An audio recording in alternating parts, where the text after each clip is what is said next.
So in terms of income, it has been rewarding, but more than just the income, parang ultimately, it makes my heart full na may actual social and environmental impact din siya.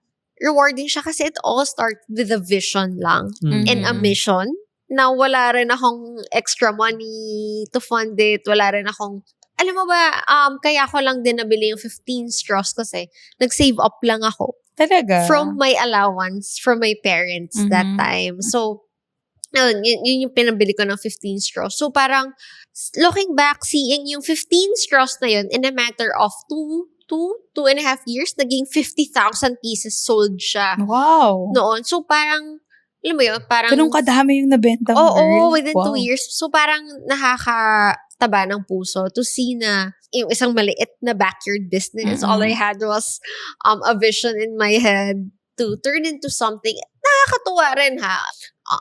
Meron akong isang client, apparently, company sila, based overseas. Nakakatuwa, sobrang nakakatuwa. Sinendan nila ako ng picture last Christmas na lahat sila foreigners. Tapos lahat sila hawak yung straw na may engraving ng company logo. Wala lang, minsan musing part lang din ng musings ko na sometimes it doesn't have to be sobrang big of an impact. Sometimes, maybe just being able to provide maybe a tumbler to a kid, a tumbler, especially kasi lately we've been doing personalization na picture nung bata nasa tumbler na mismo. Oh, cute. So parang, alam mo, makapagpasaya ka lang ng isang mommy who checked out an order, makapasaya ka lang or makafulfill ka lang ng, kunyari in our experience, mga fans, last Christmas, mga portable fans na mabago mo lang, or hindi naman mabago, parang makakontribute ka lang sa lives ng iba. Parang it also makes your life fuller. In your experience, kayo rin ba? Parang ganon. Yes. Especially ako, no, marami ako nire-regaluhan. Parang iba rin talaga yung feeling na, alam mo yung, pag nagbigay ka ng gift sa kanila, masaya na sila eh. Pero kapag customized pa siya, ibang level yung saya nila. Kasi parang iba yung yung the way na naalala mo sila, 'di ba? Talaga mapakita mo. Pinagandaan, hindi lang basta-basta na para sa inyo to, 'di ba? At least yung talaga may pangalan. May pangalan pa. Yung may picture, 'di ba? Oo, parang naman. mas unforgettable yung ganun. Kasi lalo na pag yun sabi mo parang pag sa mga companies, halimbawa, 'di ba, yung mga ganyan. Ang sarap sa feeling na parang kahit ang dami niyo sa company, ay may tag-iisa tayong mga personalized yung pangalan, parang mahal tayo ni boss. Kaya nga tuwan-tuwa ako nung nakita ko yun sa kanya na, siya pala yung gumagawa nun kasi yung Jisoo Life na yun, di ba may peak talaga na sobrang lakas no na halos ang dami mong matatanggap na gift. Yun sa kanya sabi ko, ang galing kasi nilalagyan pa nila ng pangalan, na-engrave nila. So at least, customize siya, mas masarap siya iregalo at mas alam mong ma-appreciate ng tao yun kasi may pangalan niya talagang gagamitin. Saka di niya pwedeng iregalo uli kung kanino kasi may pangalan niya na. Hindi niya na ma-recycle yung gift na yun. Sa'yo na yun kasi may pangalan mo, diba?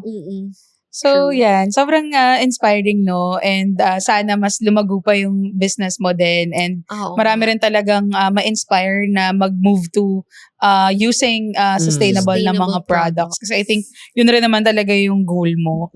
And for us din, mas na-inspire din kami to, little by little, no, mag-consider to use sustainable na mga ako rin, usually nakaka-receive ako ng mga ganon, iba-ibang klase pa. So, nakakatawa. And talagang ginagamit ko din siya.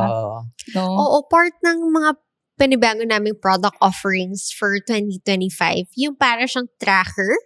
So, it's something very tech-forward. So, para siyang it's like a tag, like a tracker, parang mala air tag. But, ito, hindi ka makakapaniwala.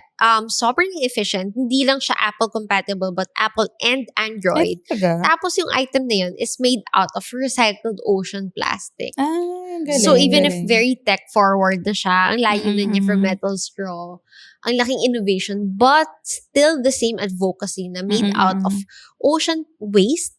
Tapos, for every purchase is an effort towards a tree planted. Hindi man siya equivalent na one tracker is to one tree, pero parang pag 10 trackers, parang something like 6 trees, ganon. Oo, so galing same naman. Vision pa din, different item.